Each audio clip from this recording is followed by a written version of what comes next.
I said I've never seen such hideousness in all my life. There's a lot of this, Yeah, couldn't agree more.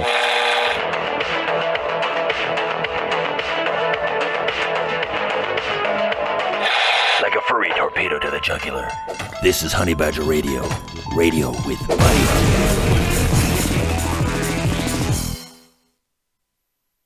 Feminists claim gay rights activism as feminist territory. But is it? Or is this another example of the movement looking for a pre-existing staple of proxy victims they can whore out for political capital?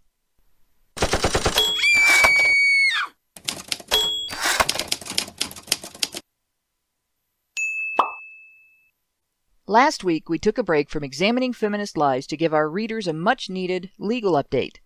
Today, we return to our Accountability Gap series just in time for a grand cup of alphabet soup. Most folks, if asked, would tell you that alternative or queer sexualities are a progressive or feminist issue. Because religion has been commonly associated with efforts to control human sexuality, and religion has also been fundamentally connected to the political right, the far left, authoritarian as it is, was able to easily make gay rights issues theirs almost by default. In truth, however, the party responsible for sodomy law was the authoritarian state. In English common law, this really began in 1533 when homosexuality went from a morality issue between the individual and the church to a criminal offense after King Henry VIII passed the Buggery Act, making sodomy a capital crime. Yes, this is the same king whose attack on the church over his own sexual interests led to the dissolution of the monasteries, the poor becoming the state's problem instead of the church's concern, and the eventual development of a welfare system, followed by the creation of England's poor laws to keep it in check. That King Henry. King Hypocrite, Henry VIII, was not the last word on sexuality in Britain. The 1533 Buggery Act was repealed in 1553 by Queen Mary in favor of the church handling such matters, then re-established by Queen Elizabeth in 1563, then repealed again and replaced by Section 15 of the Offences Against the Person Act of 1828, and Section 63 of India's 1828 Criminal Law Act, based on both of which sodomy remained a capital offence. In 1861, a new version of the UK's Offences Against the Person Act finally repealed the death penalty, but imposed 10 years' labour. Cunnilingus was excluded from the definition of sodomy throughout these legal changes, leaving lesbians free from prosecution. U.S. sodomy laws were basically inherited from English common law. There was not a time during the nation's history when such laws were not a part of its various criminal codes, as by the time we became a nation, they were an entrenched part of the existing legal system on which ours was based. Like English common law, most U.S. sodomy laws excluded cunnilingus from their definition. In the 30s, it became more common to see it prosecuted under crime against nature, obscenity, or indecent act, but even then, the treatment differed, with lesbians considered to be misguided, while gay men were often described in inhuman terms. And throughout this history, men were the ones primarily being targeted. Yes, there was legal and social discrimination in response to homosexuality in both sexes. Historically, both sexes faced career damage, being ostracized, prosecution, legal penalties, bizarre attempts at psychiatric manipulation, including the use of rape as a form of therapy, and in the 20th century, sterilization. Gay men also faced imprisonment, forced labor, peer violence including the risk of being murdered, and, up to a point in history, execution. In some nations governed by Sharia law today, they still do. Historians with a gay and lesbian issues focus claim this difference is because early legislators couldn't imagine lesbianism existed, but in reality, it was simply largely ignored, unless blatant and open, as with Eva Kochever's early 20th century lesbian sex club, Eve Adams Tea Room, in Greenwich Village, New York, which was raided after she published her book Lesbian Love, drawing attention to herself and her establishment. The same occurred with the move to prosecute cunnilingus, which followed the somewhat mainstreaming of lesbianism in the 20s, and publicity surrounding the 1926 lesbian-themed play The Captive.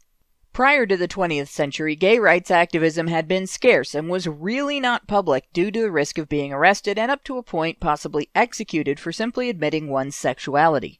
The first known Western gay rights organization was the Scientific Humanitarian Committee, established in 1897 by German scientist Magnus Hirschfeld, publisher Max Spohr, lawyer Edward Oberg, and writer Franz Joseph von Bülow. This organization was founded to fight for the abolition of paragraph 175 of the German Imperial Penal Code, which also criminalized sexual contact between men. Noticing a pattern yet? In conjunction with that goal, the organization engaged in extensive educational efforts and produced research and publications. The British Society for the Study of Sex Psychology was founded by Edward Carpenter and Havelock Ellis in 1914 for education and advocacy, and the Society for Human Rights was founded in Illinois in 1924 by German immigrant Henry Gerber. While these organizations existed and engaged in efforts at education and decriminalizing sodomy, their activism was not extremely public. Doing so was a dangerous prospect, as there was backlash from local police wherever gay men congregated. Lesbians were also hassled depending on their location, but their activities were still not criminalized on the level that men's were. In fact, in some areas, tolerance for lesbian activities was such that bars like Mona's 440 Club, founded in 1933 in San Francisco, attracted tourists. In the 50s, Harry Hay founded the Modeshine Society, a group to protect and improve the rights of gay men. Its name is a reference to a French medieval society of masked players, the Société Modeshine, as a statement on the public masking of homosexuality. Because the Modeshine Society brought gay rights activism more into the open in the U.S., Harry Hay is seen by many as the father of the gay rights movement. Founded in 1950 in San Francisco, by 1953, the organization was the subject of an FBI internal security investigation lasting into 1956. During that same time, the U.S.'s first lesbian rights organization, Daughters of Bilitis, was formed, initially as a more private social alternative to lesbian bars. This was partly a result of police harassment of gay and lesbian bars after World War II in the wake of anti-communist sentiment and government designation of homosexuals as subversives, and partly in response to lesbian bars' tendency to attract tourists. The organization's initial activism involved addressing the lack of available information for lesbians regarding female homosexuality. Their mission was subsequently expanded to educating the public and lobbying to destigmatize and decriminalize lesbian sex. It wasn't really until the last third of the 20th century that gay and lesbian rights activism began to make visible headway. And while in the UK this took the form of a series of small but increasing legal victories, in typical American fashion the US kicked this off with a good old-fashioned riot. On June 28, 1969, police pulled an early morning raid on a mafia-run New York City gay bar called the Stonewall Inn, declining to tip off the bar's owners ahead of time.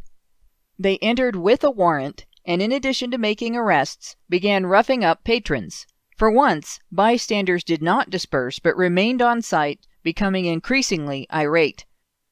The initial rioting began when a lesbian hit on the head by her arresting officer yelled for onlookers to do something, and lasted for 45 minutes with police barricading themselves inside the bar as the rioters attempted to set the place on fire. They had to be rescued by the riot squad and fire department. It had been primarily men whose blood, sweat, and tears had built the foundation for public advocacy. But the final spark, setting that fire under everyone's asses, was still society's protective attitude toward a woman.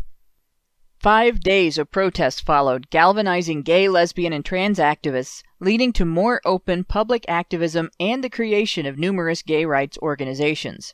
This led to an explosion of public activism in the 70s, 80s, and 90s, with men as the backbone and workhorses of these organizations, the bulk of the army of hands, feet, and faces upon which the movement's humanization depended.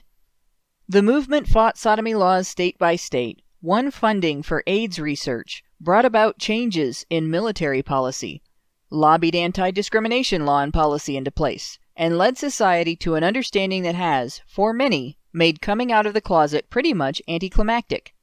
There is still social prejudice to deal with, but a war has been fought and won in terms of law and policy.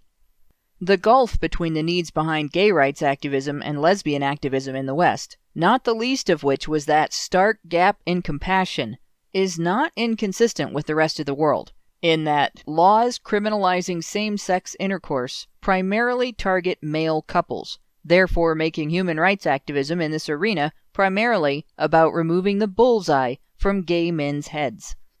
Even today, when the vast majority of the world's nations do not criminalize non-heterosexual relationships, of those that do, some do not criminalize lesbian sex, while there are none which do criminalize lesbian sex without also criminalizing male homosexuality. In terms of human rights, gay rights activist history is primarily a history of men slowly and strategically pushing back against total dehumanization, and women quietly, then when the way has been opened, more publicly seeking validation. Every modicum of human consideration the movement won before the mid-20th century, and much of what was won since then, has been on the backs of those male activists. While the journey lesbians and bisexual women took from closet to comfortable in public wasn't a cakewalk, everyone who falls under the umbrella term queer owes male activists more than the movement today will ever admit. Now, feminists have claimed ownership of the movement, now that it's a mostly safe platform with a built-in historical victim narrative they can exploit. They're not going to acknowledge gay men's history. They're going to use gay men's activism and then turn around and claim credit for it, the same as they do with everything men have given them. The question is, are you going to let them?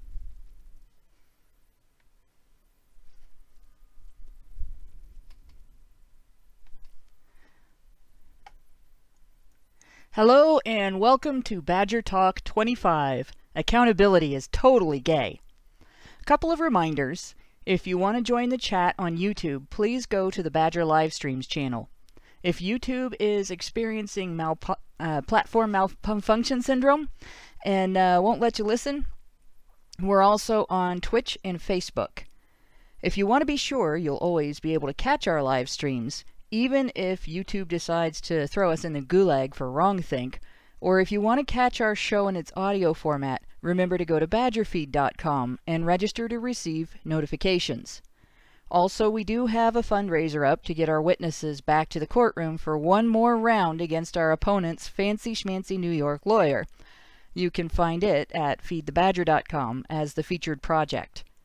Our panel tonight consists of that adorable specter of death, Prim Reaper, Woozle Slayer, Karen Strawn, and at least momentarily, Badger-in-Chief, Allison Tiemann. So, feminists have seized on sexuality issues as another area for their women-worsting pontification. Do they have a point? Allison, you've made a point about this previously to me that I wanted to have you on to talk about. Can you sort of expand on that? Well, I've done some research into how sexuality, specifically alternative sexualities like gay and lesbian, were treated throughout history legally, and how they were punished or not punished, and what happened to people who were gay or lesbian. And what I've found consistently throughout Western history, starting at the beginning of the Christian Church, because the Romans had fairly different sexual mores, and they're not really a very good comparison to our own cultural tradition. Well, they are in some ways, but in some ways they don't have as much of a moral continuity with us in terms of sexuality. Christian groups, Christian cultures tended to punish men more severely for homosexual behavior than they did women for homosexual behavior.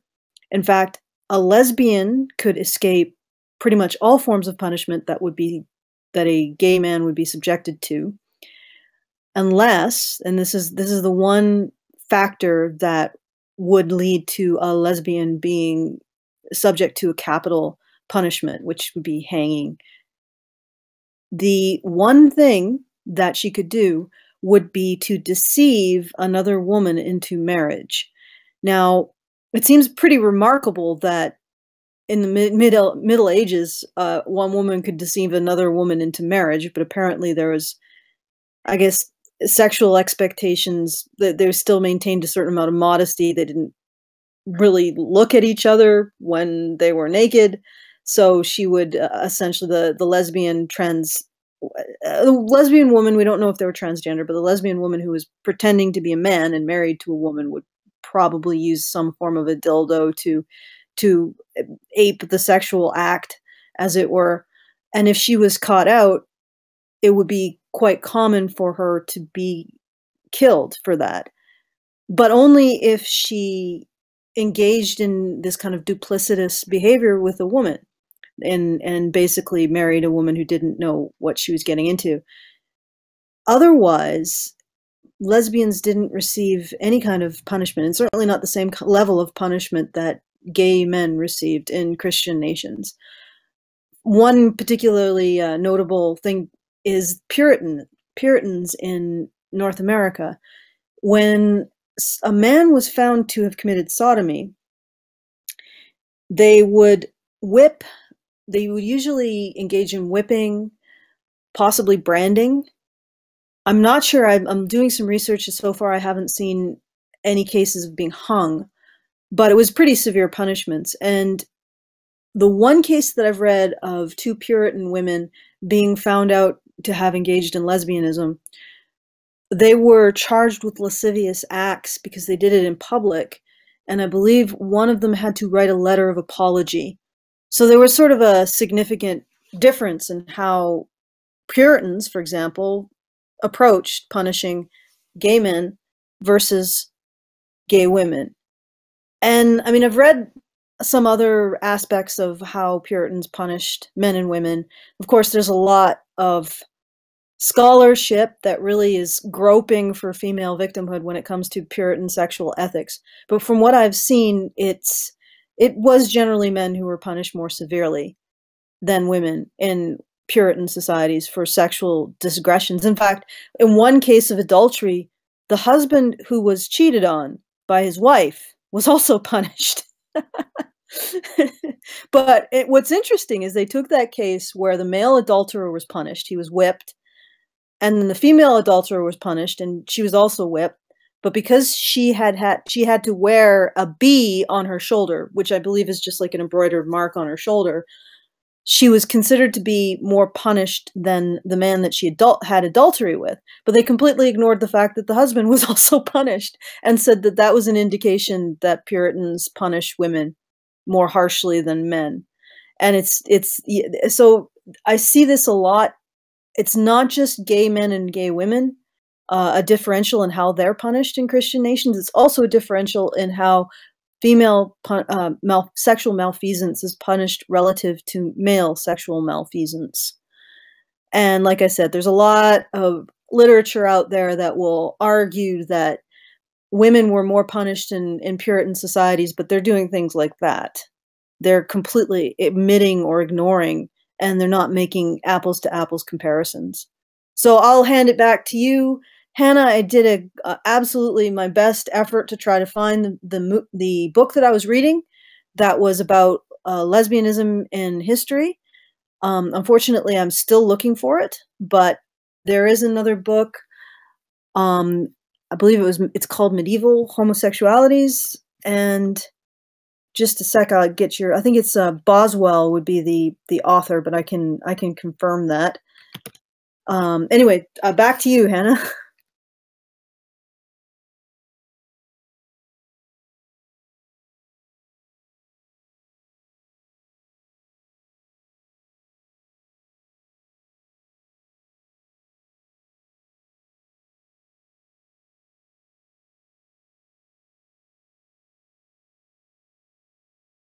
Oh, sorry. For some reason, my mute button would not unmute. So I started talking, and can you hear me now? Yeah, like oh, good. We could hear you before, actually. Well, okay, yeah, you guys could hear me because I was muted in OBS. Apparently, there's a slight delay when I unmute in OBS now. There wasn't the last time. But anyway, going back. I wanted to bring this up because this is something that we hear from feminists like all the time. They're constantly expressing this idea that women have it worse in terms of sexual norms. Women have it worse in terms of penalization and being judged for violating those sexual norms. And and yes, Guy Moore, my mute button will not unmute is my catchphrase. Everything seems to want to happen with a delay on this computer. But in any case, this has been an ongoing mantra with them, and it has been what they've used actually pretty effectively. I can't really say tried, because throughout the 90s and the start of the 21st century now, they pretty much have taken ownership of alternative sexualities activism, for better or worse. And I think it's for worse, because they've pretty much ignored the individuals who are the ones that did the most work, the individuals who are the ones that have had the most suffering, and made it all about women. They've even tried to make homophobia against gay men and hatred for trans women about women. And both of those things are actually exercises in misandry and gynocentrism. The biggest reason why gay men are judged is because they don't dedicate their lives to women. And the biggest reason why trans women are judged is because they are considered to be usurpers of female privilege, even by people who don't acknowledge that it's privilege. I don't know that it's that they're usurpers of female privilege, but when you look at the standard scenario that gets discussed in sort of activist circles, where you have a trans woman and she's dating a man, and then they sort of have their crying game moment, and then the guy flips out and maybe lashes out violently, because he was unaware that this is a woman with a penis. And these activists will call that trans misogyny, but it's not trans misogyny, because if that trans woman was a natural woman, like was a woman-born woman, as they call them, right, was a chromosomally female woman, he would not have done that. The whole reason he is acting out violently in that way is because the individual in front of him in the bedroom at the moment of we're about to do it, right, is in his mind not a woman, it's a man. Yeah. And so it's that trans misandry. That is still a female privilege. And in its own right, being seen as a potential sex partner by a straight man in this particular arena is a female privilege, a biological female privilege. I will say this simply because it is hatred of trans women because they are seen as men, and the reason that they are not attractive to a completely straight guy is because they are seen as men. And actually that's not really the type of hatred that I'm talking about. That's an in the moment reaction. Yeah. And actually, when I talk about hatred of trans women, I'm talking about people who see them in public and act like their being there is an assault on society. People who resent the fact that they wear women's clothes at all. People who treat them like they don't have the same right to go to the bathroom as everybody else in a normal situation. And in those situations, it is they are hated not for being like women, but for being seen as men trying to act like women, for being seen as men trying to take women's place.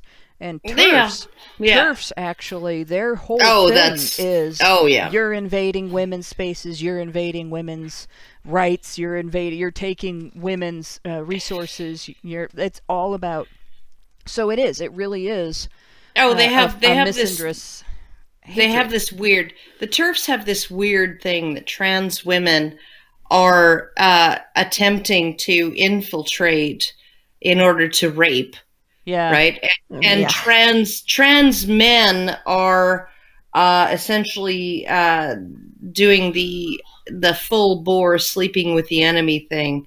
That they're like complete turncoats, and they're essentially. So literally trans women are trying to appropriate the oppression of women, the oppressive, the oppressive conditions of women, right, in order to gain access to women's spaces so that they can rape them, right? And trans men are essentially saying, fuck you, women, I can pass as a man, and I'm going to go enjoy all of this dick privilege over here. Yeah, now we've got people in the chat asking what TERFs are. So that's trans-exclusionary radical feminists. Trans-exclusionary meaning that they consider only biological women to be women, and they really tie themselves in mental knots to do this, because there are genetic conditions that don't fit their definition of biological women, that the individual is a woman and has female parts at birth. They may not always be entirely working female parts, but they are there, and that sort of excludes them logically from TERF's definition of women, but they will include them, and they'll come up with circular logic or other types of irrational reckoning to like magical thinking. Well, these women are magically women, but aside from all of these medical exceptions, if you don't have 2 X chromosomes, you're not a woman. So they like. But also, gender is a social construct. Yeah. Well, and yeah, gender is a social construct, but biology and biology should never be an argument for anything except when we want to kick everybody out of our club that we don't like. And so they're horrible. Well, I mean, if you want an example of a trans-exclusionary radical feminist, I would suggest you go look at some blog posts and videos by Man Cheese, otherwise known as Sale Polani, otherwise known as Diana Boston, the rat lady. Yeah, she's not a rat lady. The mouse lady. Sorry, the mouse lady. Yeah, the mouse lady. She doesn't like rats. She lets wild mice. No, it's not Diana Davidson. Not Diana Davidson. No, very Diana much Boston. Not Diana Davidson. She probably would be too scared to come anywhere near Diana Davidson. Well, anybody would. Diana Davidson's terrifying. No. No, she is. She's terrifying. She's terrifying because she's like so fucking meticulous. Yeah. But I've never been in an argument with her, so I'm not afraid of her. No, I mean, like, I've been in an argument with her and we sorted out our differences. But like when I look at how she can actually like comb through evidence and find inconsistencies and deal with like all of the minutiae and like read through court transcripts and like just put her brain to the parsing of like just these excruciatingly boring details, right? I'm a big picture thinker. She's the person who's going to actually, so I'm the person who's going to be able to say, yeah, the court's going to be unfair to you, and she's the person who's going to say, here's how we're going to take your case and move it forward, right? Because she's just, like, we have different strengths, and her strength terrifies me. To me, that's not scary. That's sexy. But yes, it is. It is absolutely sexy. Totally a different reaction there. But yeah, no. In any case, and Guy Moore says have her on the show. We used to. She used to be part of the show, and we went our separate ways, and we're not going to talk about that. But because it's water under the bridge, honestly. And, well, it is, and we really can't extol the virtues of Diana Davidson enough. That's not what the show's about today. Including her essentially reaching out and saying, this is all water under the bridge. Yeah. We have a mission, right? And let's work together because we have a mission. Yep, So, exactly. And to kind of bring it back to yes, just the do topic, that. just from the initial intro video, one thing that I was thinking about the whole time is just, they would probably say that men were treated more harshly because nobody took lesbian relationships as seriously, because somehow they can always twist it to be, oh, well, it's just because women are oppressed, that's why this happened. Oh, they did say that. They oh claimed that legislators weren't aware, but then I found historical evidence that they were, and they didn't care. Oh my God. I was seriously just kidding, but I guess I shouldn't be surprised at all. Yeah, no, this is something that that's another thing that I can't count the things that I hate about feminism, because every time I reach the last thing, the number, I was like, oh, okay, I'm done counting. That's the highest number. Something else comes along. And this women worsting thing is one of them. That's one of the biggest ones, and the fact that they will go through and insist that something any bad thing that happens to women is apparently worse than all bad things that happen to men. Okay, so lesbians weren't taken seriously as a serious threat. Let's say that was true. Let's say the legislators just didn't, it never occurred to them that women could sexually stimulate each other. They didn't think about that. Like that hasn't been a sexy thing for men forever, the same way it's our hearts melt when we see two guys together. No, they never thought of that before. It didn't happen until porn, right? And there was nothing to inspire that porn to come along. It just it's just the male oppressors that wanted that porn. They willed it into existence. Yes. Yeah. But just imagine, okay, so the worst thing that happened before they started including female sexual stimulation of each other in obscenity laws and stuff like that. Is that actually a big deal in comparison to being hanged or castrated? Or, yes, having your genitals removed. Yes, yes, Hannah. I mean, seriously, yes. Because I, as a woman who muff dives, am not taken as seriously as a man who gobbles cock.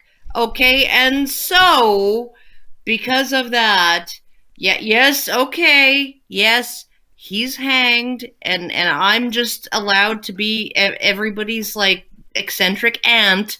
Okay, yeah, that's fine. That's okay. Yeah, no, but that's not the point, Hannah. The point is, the law didn't take me and my muff diving as seriously as it took that dude over there and his cock sucking. Yep, there you go. It's obviously women are just less important.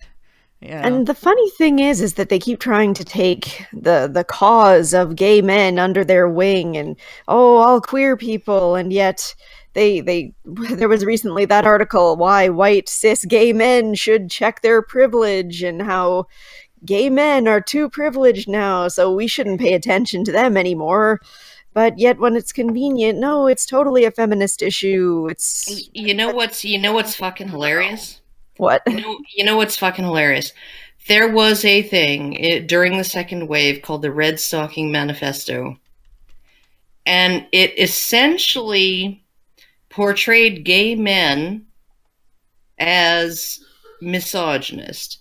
Literally, it was presenting this idea that the only reason men would ever have sex with other men is because they hate women, right? They hate women so much they will fuck each other rather than go near a woman. Okay, and this was born out of the feminist political movement that was responsible for lesbian separatism, for political lesbianism, for female segregation. So literally you had this situation where you had feminists like Kate Millett and others saying the only answer, right? Men and women are two nations at war. right? They are two nations at war with women always losing, always on the losing end. We are the victims. They are the oppressors at every single turn, in every single circumstance, no matter what, right? Okay, we can figure out a way to parse it as the woman is the victim and the man is the perpetrator, right? Okay, so the only solution, the only fucking solution for women is to completely separate from men, right? There is no such thing as women's liberation in a society where men and women exist, where they coexist, right? So we must have a female separatist movement, okay?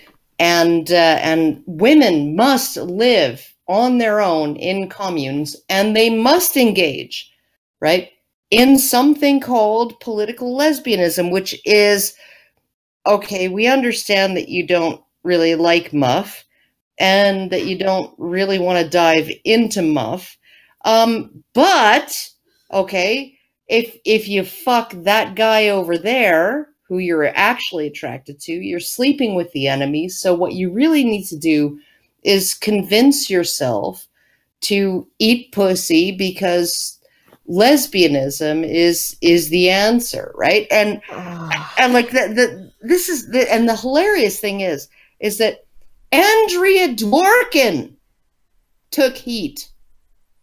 Andrea Dworkin took heat from her contemporaries because she actually gave a speech. She said, every time I get up on a stage and there's a question and answer period, I get bombarded with angry lesbians demanding to know why I still fuck men.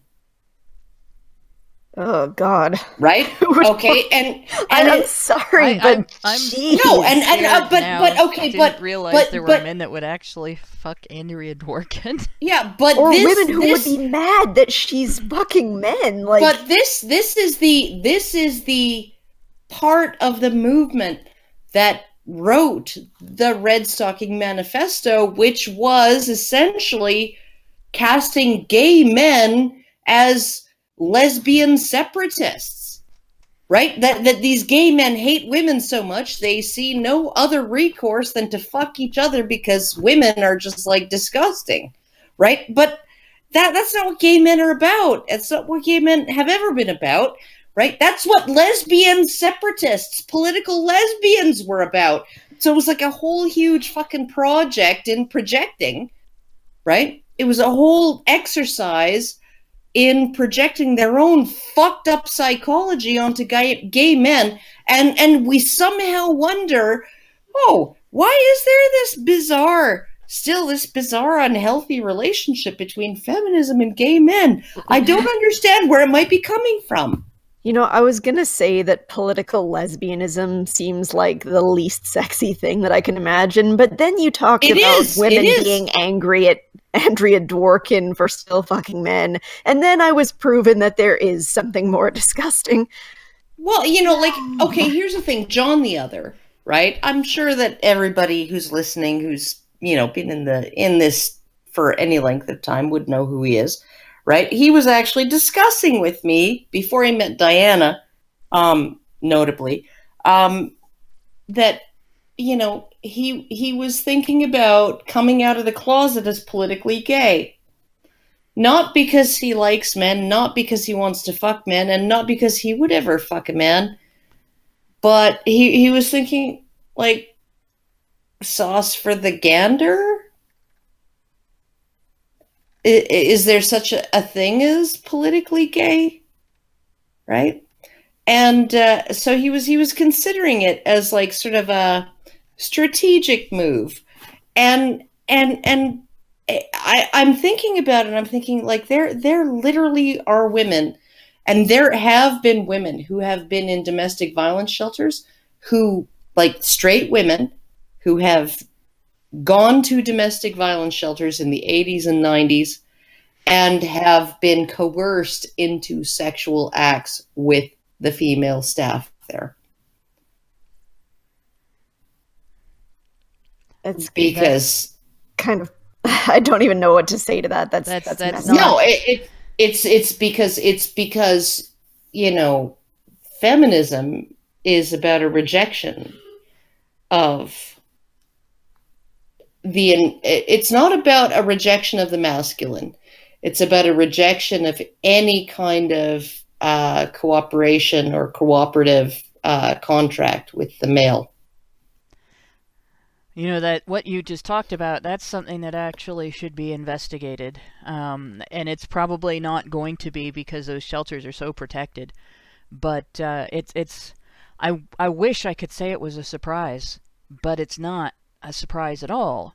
From my experience at sort of at both ends of those shelters, I've never had to be in one of those shelters. I never was in a long-term abusive relationship. But I have had friends who have stayed in those shelters, and I have been on, to court with falsely accused men whose accusers came from those shelters and had services from those shelters. And there are people that clearly go into that work because they want to help victims. They want to prevent future abuse and so on. There are people that go into that work because they hate men. And there are people that go into that work because they themselves are predators. And the best way for a predator to find more victims is to be where they go to escape their predators. And so you end up with people who they know where they can find people they can dominate, and they have their excuses for why they think they should be allowed to dominate people. And in this particular case, it's politics. It's this belief of, I'm doing this because I'm right. It's the church of feminism now. The church of become a feminist and you'll never have to, and become a political lesbian, and you'll never have to depend on a man again. And it's quite similar to that section of the vagina monologues that got removed. The one about, initially I think they changed the age, and then they removed it altogether because people knew it was about molestation. And it was a sketch about an older homeless woman molesting a younger homeless girl, if I remember right. Yeah, it was an adult woman who seduced a 13-year-old girl, and it was told from the 13-year-old girl's perspective. And the last line in the scene was I raped? Well, if it was rape, then it was a good rape. Jeez. Yeah, and it was this attitude of, I'll never have to depend on a man again. That the very last thing that was said in that was that I'll never have to depend on a man again. And meaning I'll never have to depend on a man again for enjoyment. And honestly, when I first read that made me sick. This is something, and yeah, they talk about it like it is one woman helping another woman. It's not one woman helping another woman. It's one woman taking advantage of another woman's vulnerability. Yeah. But because they frame it as assistance, they convince themselves and everyone around them that what they are doing is not wrong. And they will circle the wagons, and they will protect each other. And so and as much as I say this is something that desperately needs to be investigated, because this is not normal, natural sexuality. This is predatory behavior against people who are not exploring their normal, natural sexuality. They're there to get help. Yeah. Or they're there to use the system against their husbands in a divorce case. Yeah. Well, I mean, but one of the things that actually they're still vulnerable. That actually did surprise me about that was, because Aaron Pitsey has always contended that, boys over 12 get routinely turned away from domestic violence shelters. And I thought, well, that's she's talking about the UK. That would never happen in Canada. And then I was on a panel discussion a few months ago in Edmonton here with radio psychologist. A psychologist has a radio show named Gans Franz. He was moderating, and I was sitting there with Tom Maddie's daughter. Tom Maddie, he had a situation where he was his wife attacked him with a knife, and then she went and sought. She took the kids, their 3 kids, and went to a domestic violence shelter and claimed that he was the abuser. And then when it looked like that wasn't going to work for her, she went and took them back to Thailand. And he spent 2 years essentially getting the 2 older kids, getting custody of them through the courts in Thailand, which is even more difficult than getting custody through the courts here in Canada, because Thailand is very, very sort of tender years doctrine kind of thing, right? But so his daughter, who was 16 at the time, was sitting next to me, and she was talking about her experience of the shelter. And she said that she was talking with one of the staff members, and they were telling her, you know, your brother's 10. He's not going to be able to stay here much longer. He's going to have to go soon, because, and I was just like, seriously, a 10-year-old boy, they're already thinking we're going to have to kick him out because he's a danger to the women here. You know, they do portray it that way too. They'll call him a danger to the women. But the reality is, as Erin Pizzi pointed out, a lot of the women in those shelters are violent, and a lot of the women in those shelters are sort of, I wouldn't say necessarily sexually predatory, but they're definitely out of the ordinary in terms of their understanding of other people's boundaries. And they don't, you know, they do engage in inappropriate behavior, and they don't necessarily all have an understanding, a recognition of the appropriateness of age of consent, you know. And so as soon as you have an adolescent boy in there, the real danger is that the women who are at the more violent and dysfunctional end of the spectrum are a danger to him, not the other way around. Oh, absolutely. But you know, and I'm looking at this. That's not a good reason to kick them out. I'm looking at this kid. He's like, at this point, he's 14, and he's like the scrawniest little thing that you've ever seen. He's like this tiny little half white, half Thai kid who's like maybe like 90 pounds, if that, and you know, still has some of his baby teeth, I think. And like this is years after they were talking about, well, he's going to have to be kicked out of the shelter soon. So I'm thinking to myself, how small was he when they were talking like that? It was just, it's absolutely, it's bizarre. It's completely ridiculous. Like I've got this one paper that talks about sexual victimization in juvenile facilities reported by youth from 2008 to 2009. And one of the posts in here is approximately 95% of all youth reporting staff sexual misconduct said that they had been victimized by female staff. And to put that in context, in 2008, 42% of staff in state juvenile facilities were female. So these people act like, oh, it's the men that we have to worry about, even though... I know. You know, and one of the most horrific things is Janice Fiamengo did a speech, and I wish I had the link. I wish I knew exactly which speech it was that she gave, where this woman, Adele Mercier, she's a professor of philosophy at the University of Ottawa or some nearby university. And she essentially argued against that point by saying, well, that's just because most people are heterosexual and most young boys want to have sex.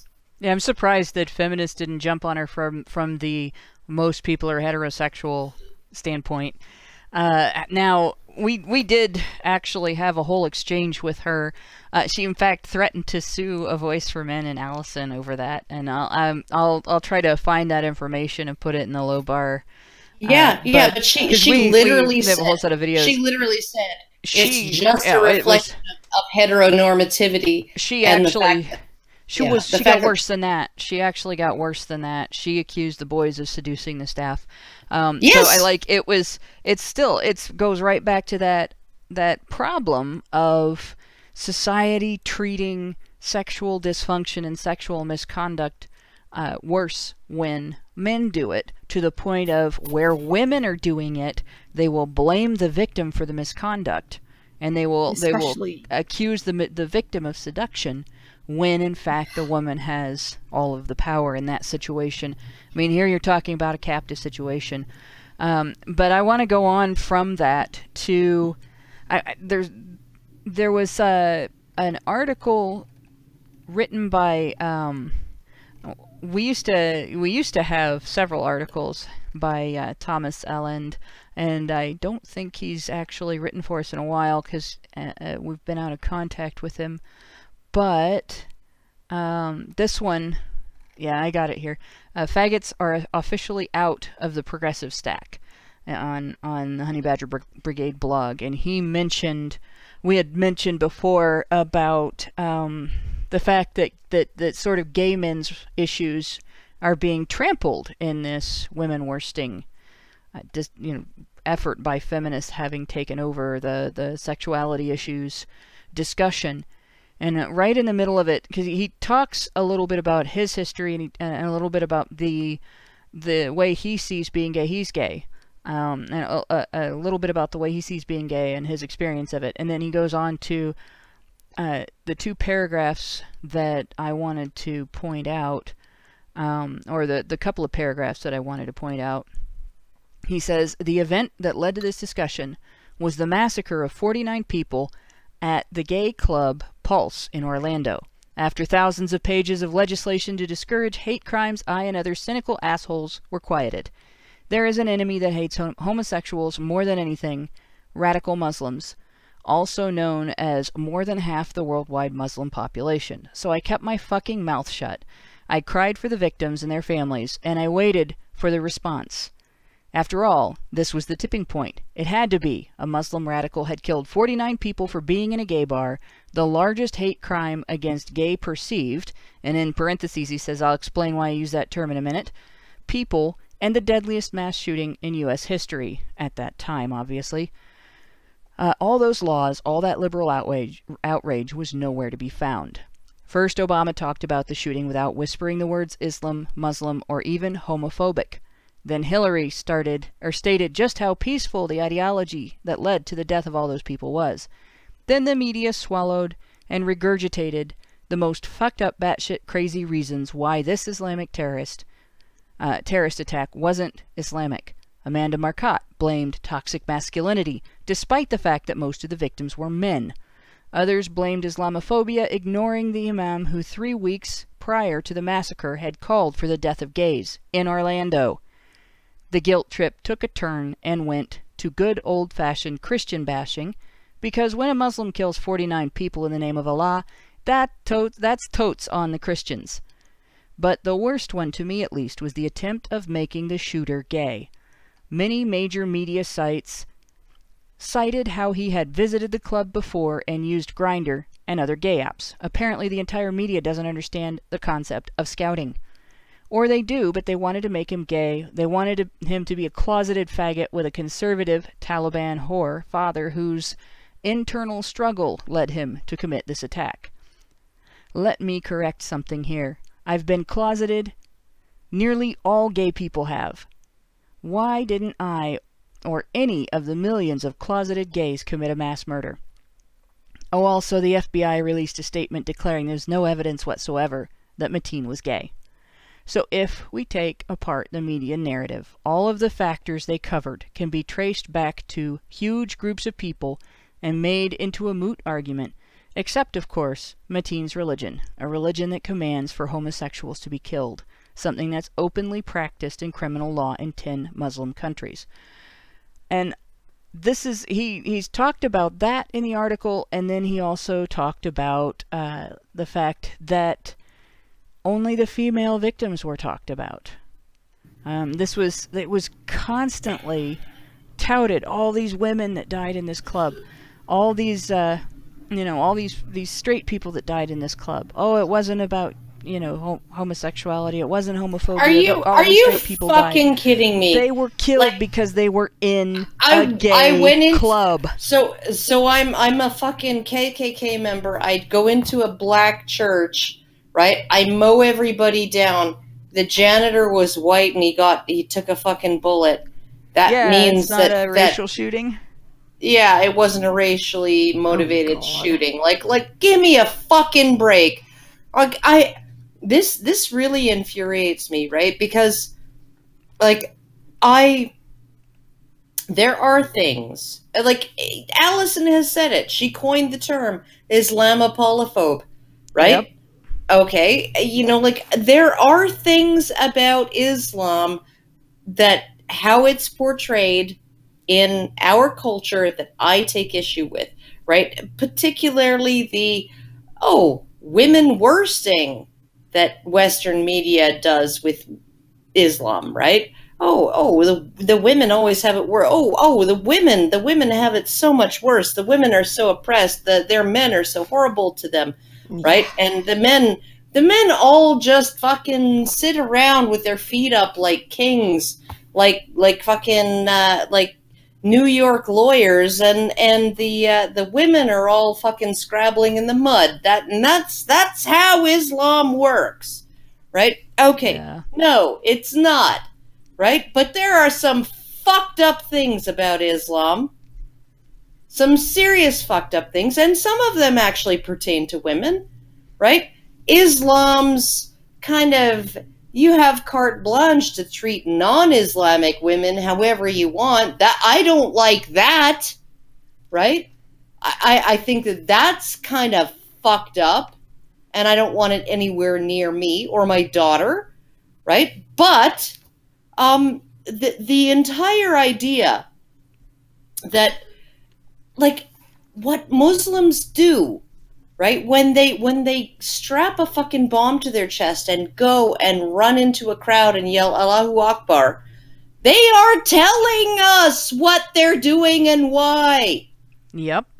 Right? Yeah. When they go into a fucking, when they phone 911 and say, I pledge my allegiance to ISIS, who throw gays off of rooftops, right?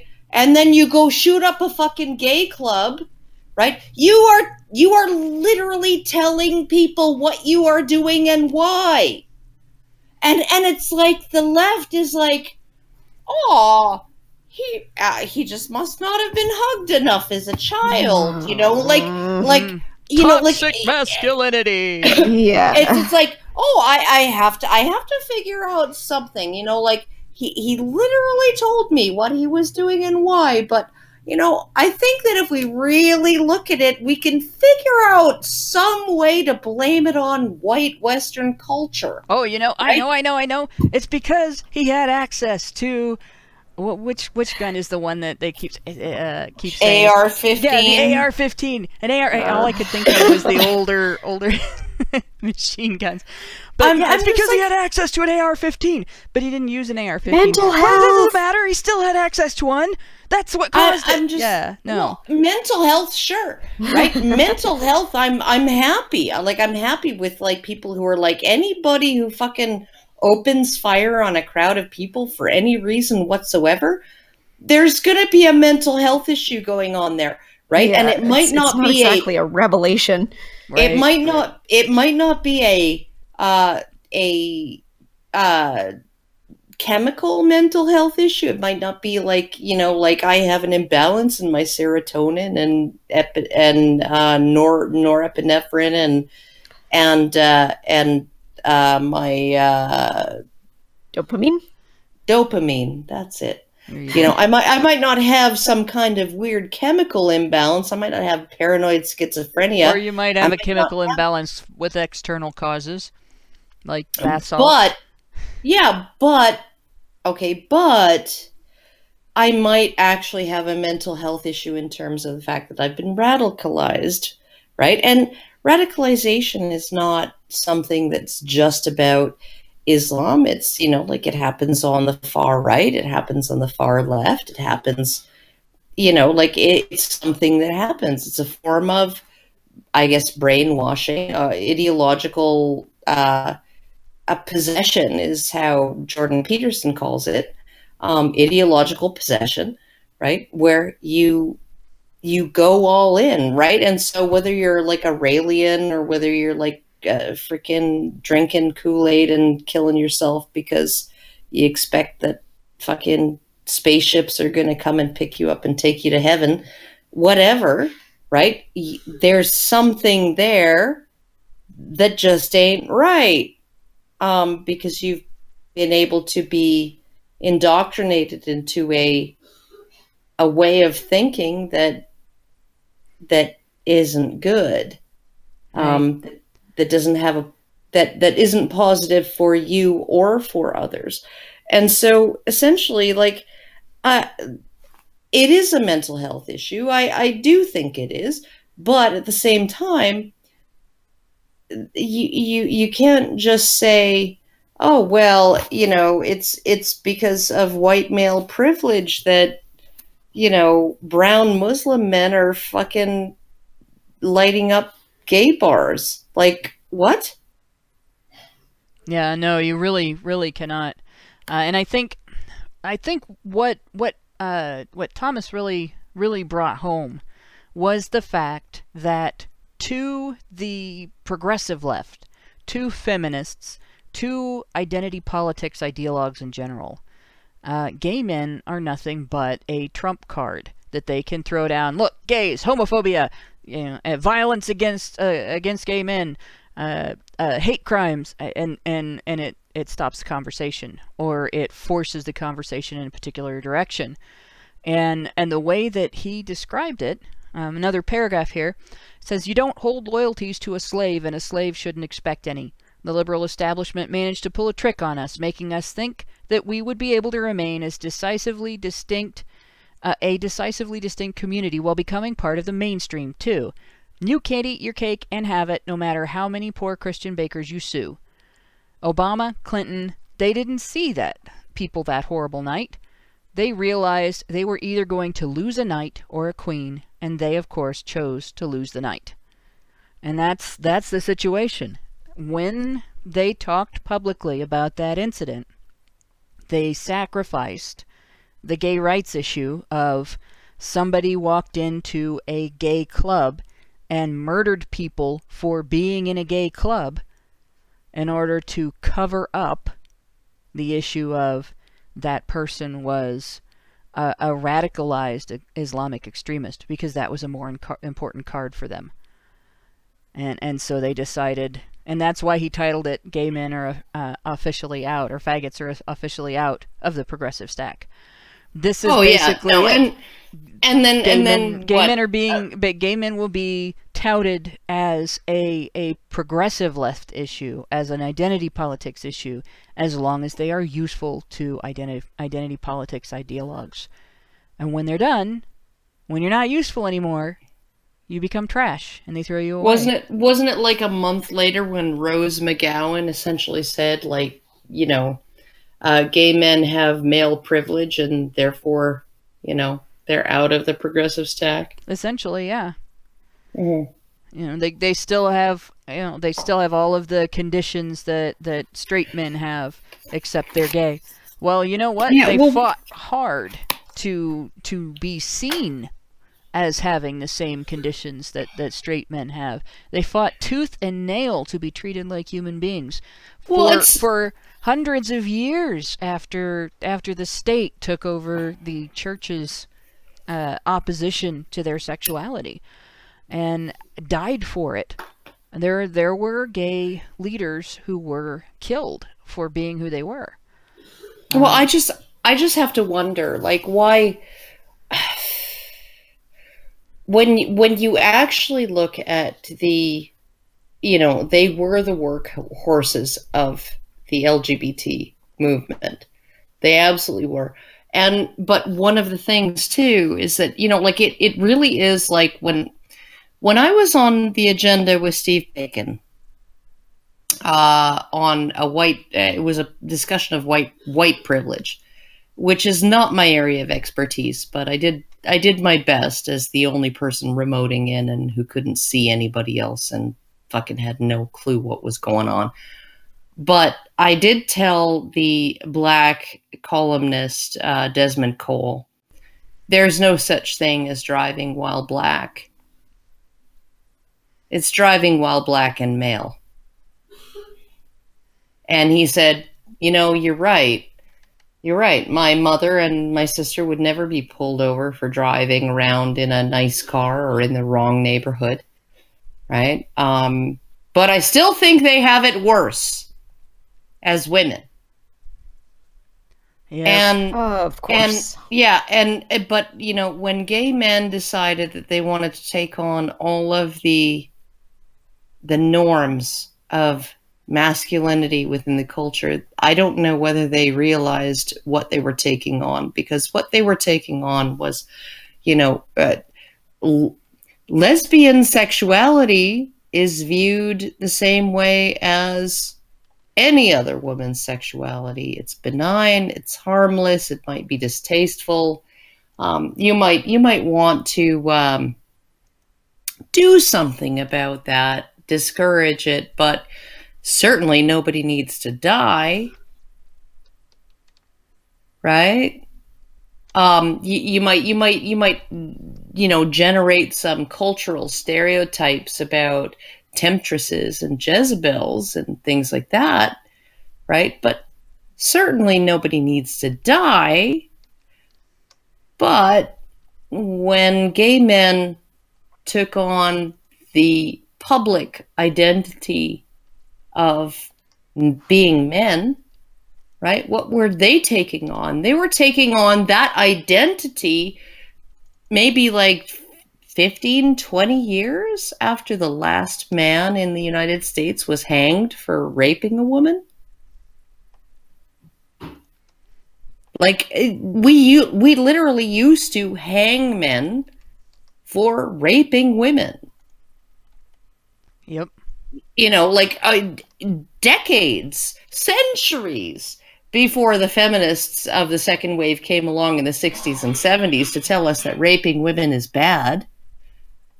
Well, good thing they did, otherwise we might have never figured it out. Oh, and now they'll know. tell you that it used to be legal, and they'll tell you that beating your wife used to be legal, even though there are, you know, historical news articles, which you can find on The Unknown History of Misandry, which is a blogger blog.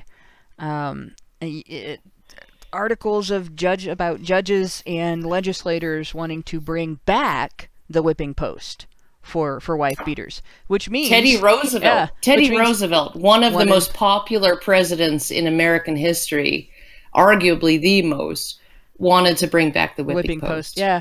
And when they say they want to bring something back, that means that it was a previous thing. So this idea, it was already in use. It was already in use. Which means that not only had it been done prior to 1904, it was right. But at some point, the preferred thing. Yeah, at some point, somebody had to argue against this cruel and unusual punishment. It was actually women, and then at a later date, men once again started wanting to bring back the punishment, because they saw other men's behavior as being so horribly inappropriate. It was hilarious. I was reading an article from I think it was the late 1800s, but I might be wrong. Might be early 1900s. On that blog that he had dug up, that Robert Saint Estèphe, where the judge had offered the battered woman. He said, I'm going to give you the choice, right? The sheriff can deliver the lashes, or You can deliver the lashes. And here is why I'm suggesting this. Certainly the sheriff's arm is stronger than your arm and could inflict more pain. But the satisfaction you might derive and the humiliation he would experience by being lashed by his own wife might be worth the difference. Yep. And this is this idea that, these things were not treated with seriousness in the past. The idea that women were just chattel and nobody cared about them, and men were allowed to beat them, and nobody paid any attention to lesbians. Lesbians didn't exist, and all of these lies that feminists tell. There's plenty of information on the internet. There's plenty of information out there in old news articles and so on. You can very well tell that they are, in fact, lying through their teeth about these things. Oh, lying. Absolutely lying. And it's like, like back in the day, back in like 1982, right, when you had to go to the library and get out the microfilm and like comb through articles in newspapers that were essentially unsearchable. Like there's no such thing as a keyword search back then, right? But now there's no excuse. There's no excuse for anybody to actually be uninformed about this stuff. You can find this stuff for yourself. And this is one of the things that, like, when I have people write me sometimes and they're like, oh, can you send me to the sources of the, the information that you use and blah, blah, blah. And I'm like, I don't have some golden ticket to some secret vault. Yeah, no, right? Just use this set of keywords. Yeah, I just found it. Like, I found it. I went on the men's rights subreddit. I, clicked on things that looked interesting. Other people find it, they post it. It's like it's floating around out there. It's all out there. Go look for it. Now, the one correction I will make is there was a way to do a more keyword-like search on microfiche, and through books and everything. There were, God, I can't think of that. The Dewey Decimal System was linked with a set of cards. There would be a big, it was like a giant dresser with tiny little drawers in it, and each drawer had a letter of the alphabet on it. Oh yeah, I remember that. Yeah, card catalog. The card catalog would give you at least basic references for names of books and subject matter. You could look things up by book title. You could look things up by the subject. You could look things up by the author name.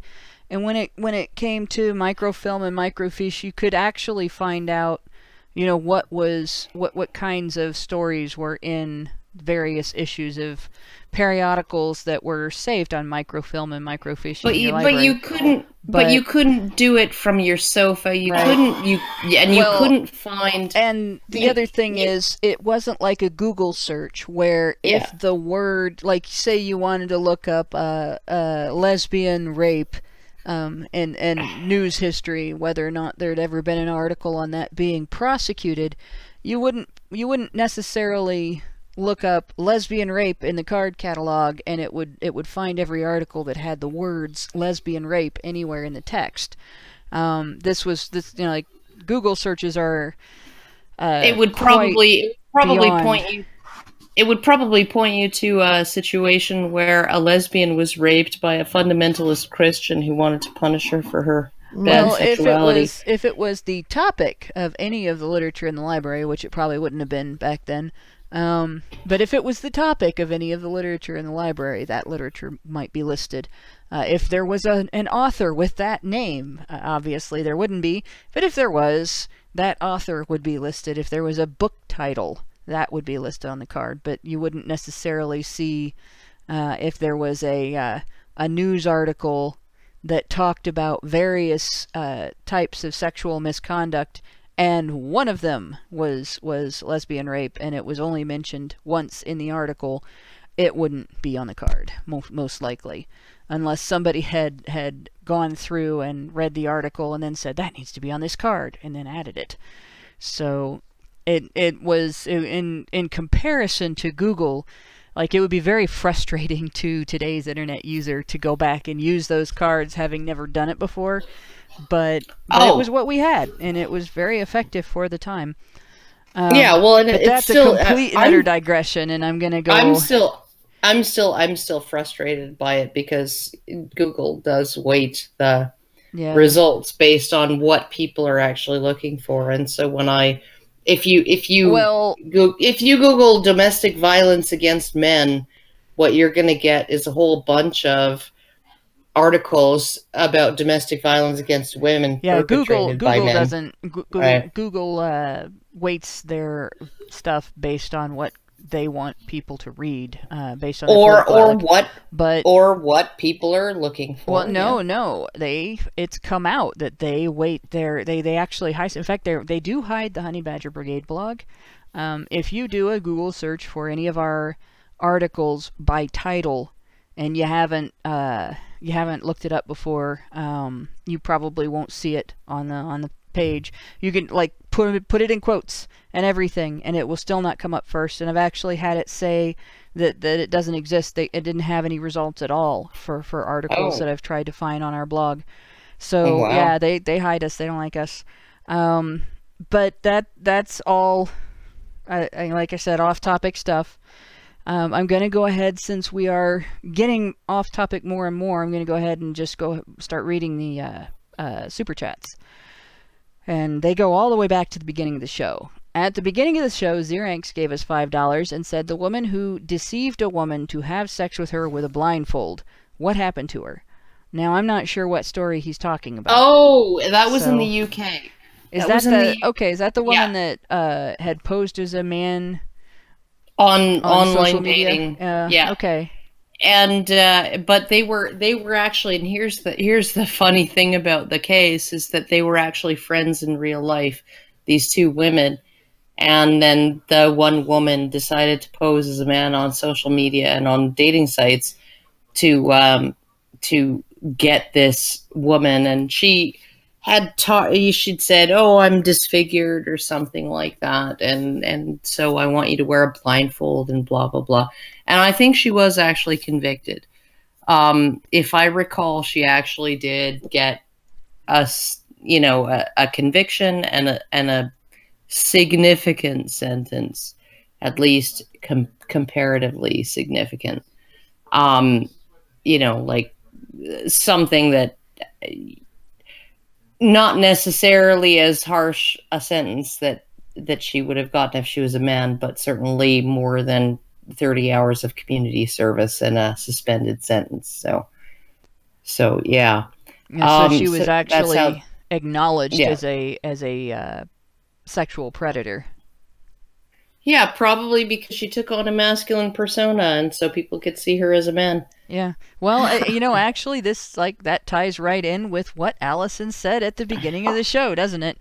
That's exactly the thing, and that's actually what was under discussion when Xeranx sent that super chat. Joey Jojo gave us $2 US and said women's sexual liberation was a mistake. I'm going to expand on that one. Actually, the so-called sexual revolution was a mistake.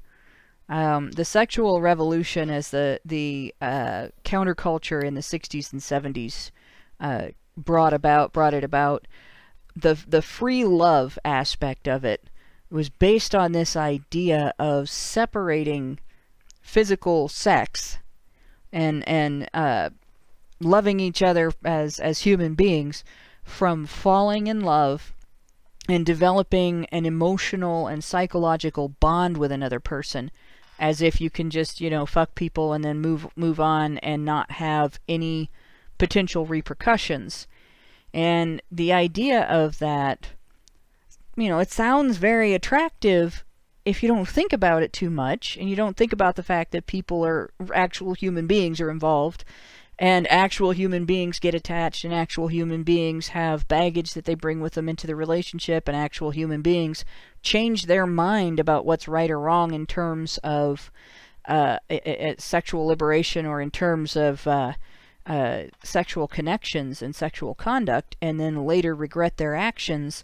And actual human beings try to reframe those historical actions of theirs in terms that they won't feel so embarrassed about. And then they lie.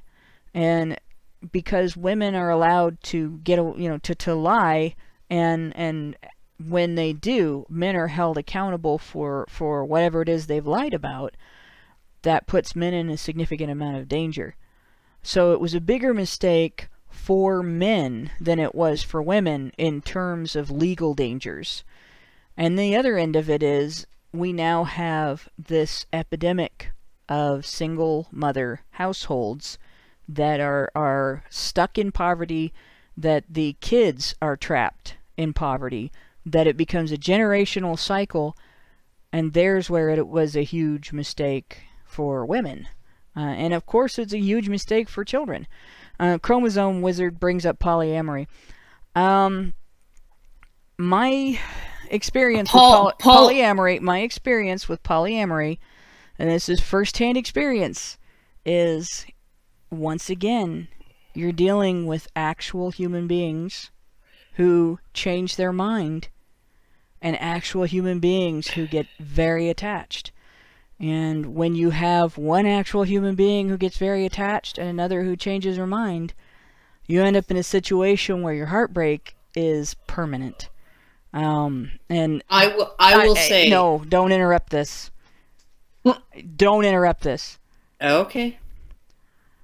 I would not advise anybody to step lightly into polyamory. It is the quickest way to get you and your existing partner's hearts wrecked.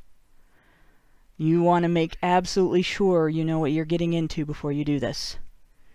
And what? That's I'm not done. That's not saying that polyamory is wrong. It's not saying that nobody can do it. It's saying that you cannot step lightly into something that with two people is already complex. When you have more than two people involved, you exponentially increase the complexities. You exponentially increase the complexities within the relationship, and you exponentially increase the complexities outside the relationship. So you exponentially increase the pressures on the relationship. So, once again, this is not condemnation, and it is not a matter of don't ever do this. It is a matter of don't think that this is for everybody. Don't think that this is a solution to the free love idea. Don't think that it's something that you can just play around with. And for God's sake, don't think that it's going to be a fairy tale. Because it's not.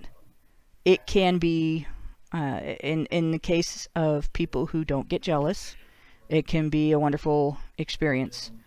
And it can be, in cases with people who are very careful and very dedicated and very good at communicating with each other, a wonderful lifelong experience. But if you think that it's going to be just like ordinary dating, it's not. I do want to say you have to look at when you look at how men and women feel when they've been betrayed by a partner, right? So if you essentially ask a man or a woman, what are you most upset by? Is it physical cheating? Is it just your partner had sex with somebody and it meant nothing? Right? Or was it emotional cheating where they never even touched each other, but they've fallen in love? Okay. And you look at the gender differences in which scenario men and women find more of a betrayal. The men will find the physical cheating to be more of a betrayal on average, and the women will find the emotional cheating to be more of a betrayal on average. Now, when you translate that into why somebody would be interested in a polyamorous relationship. For men, it's probably going to be because they want sexual variety. They want the physical aspects of things. That's on average why a man would be interested in that. And a woman, she would be more likely to engage in polyamory because she is interested in emotional connections with other people. And she's going to, I have told people who have said, my wife has suggested, or my girlfriend has suggested polyamory, and I'm like, just keep in mind that she could just be shopping for better offers, because she's looking for that emotional attachment, that the emotional intimacy. And if she finds it and it's better than what she found with you, and I have seen this over and over and over and over and over again, a man can stray 1,000 different ways and still come home to the woman he loves. But a woman, the moment she finds that better offer, she's gone. Yeah.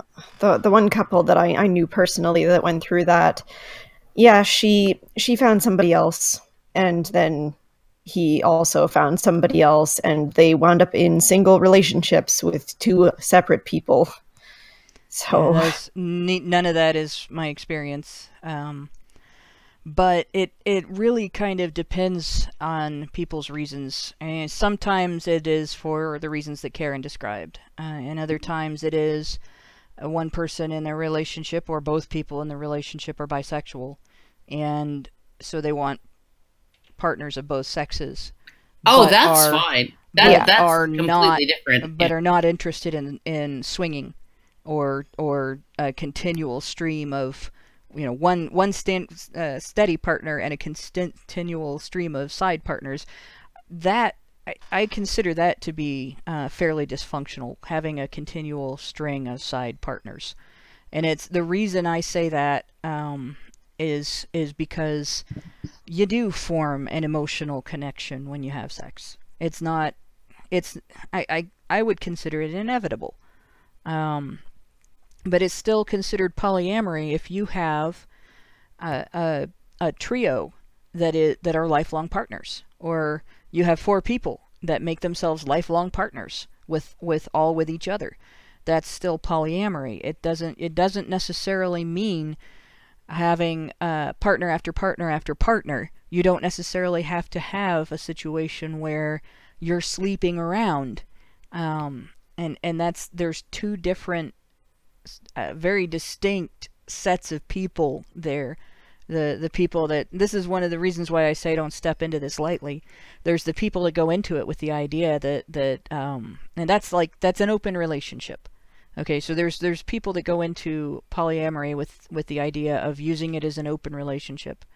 And then there's people that go into it with the idea of dedicating themselves, being in a dedicated relationship with more than one person that is dedicated within the entire relationship between all of the people in the relationship. Both are very difficult to make work. I cannot see the open relationship where you just screw around as being a very successful thing.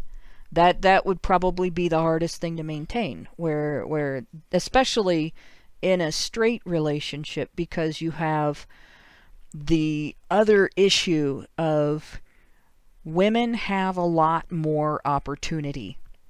They just do. That's just the way it is. Women are going to find 10 potential sex partners for every sex partner, their male partner, their husband, their boyfriend, whatever. Every potential partner he comes across, he finds, that is bad wording, he's going to have 10 competitors, and that's if both of them are conventionally decent looking or better. If one of them is conventionally better looking than the other, if she is conventionally better looking than him, then it's going to be worse. And Yeah, oddly enough, if he is conventionally better looking than her, women will assume he's lying when he says he's in an open relationship, and they will assume he's just trying to cheat. And it'll still be worse for him. So yeah, this is one of those situations where you end up with the guy literally getting the short end of the stick. And he's going to end up being dissatisfied with the open relationship in the long run, and especially if the woman has no consideration for his experience of having less opportunity. Yeah, absolutely. And her sleeping around. Well, and she's some of the people that I've talked to who have been involved in this sort of the open relationship, and they did describe themselves as polyamorous, and they were looking for long-term stuff, but she would actually lord it over him, like she was just so much more, she was better at polyamory than him, and she was just so much more successful than him at all of this. And she had and it's like, I'm thinking, like, you're literally rubbing your muff in his face, right? Or his face in your muff, and going, yeah, like, I'm just superior to you. No, you're not. You're just female. Well, and right? the thing is, just by saying that, she's not better at it than he is. By saying that, she's doing the opposite of being good at it, because you're still in a partnership. When you get together with someone for life, when you make someone your partner, whether you marry them, whether you move in with them and decide to live together for the rest of your lives, you're dedicating yourself to that person. Your primary thing should be a dedication to that person's welfare. You care about that person. Know. You want that person to be happy. You celebrate their successes, and you're it's sad not a when they're not successful. And when they hurt, that hurts you. That's what being in love is with somebody is all about. I mean, you're not in love with somebody if you, in that type of a situation where you're dealing with something that would kill his ego. In that kind of a situation, you're rubbing something in his face like that. That's not love. That's being a bitch. That's a red flag. That's telling him, you know what? I'm not good enough for you. You really should leave and find some other woman who's actually better at being a partner. And Jesus, like, why would you treat someone like that anyway? But well, and I have to actually also say that it may well be that evolutionarily, because there are no polyandrous societies. There are societies where women have walking marriages or visiting marriages out there, which is essentially serial monogamy, right? Okay, but there are no societies that have, for any length of time, been predicated on the idea that a woman might have 2 or 3 or 4 husbands all at the same time, who she is married to in the traditional sense of being married, right? That just doesn't exist, right? And yet there are societies, even though almost all human societies operate on monogamy, and most of the, even in the societies that allow polygyny, even in those societies, most of the pairings are monogamous.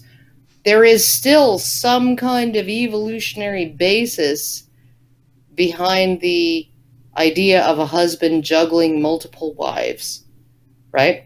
And having one or having 2 or 3 or 4 wives all at the same time, and being able to devote himself to that.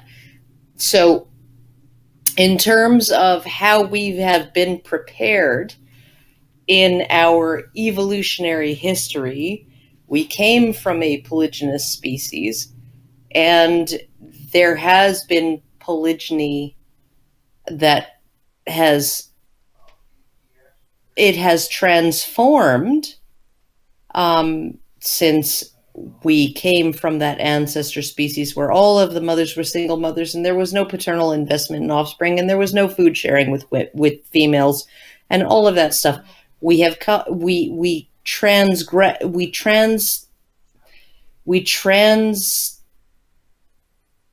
ourselves across a place where both monogamous marriage and polygynous marriage required a male investment in the female and the children.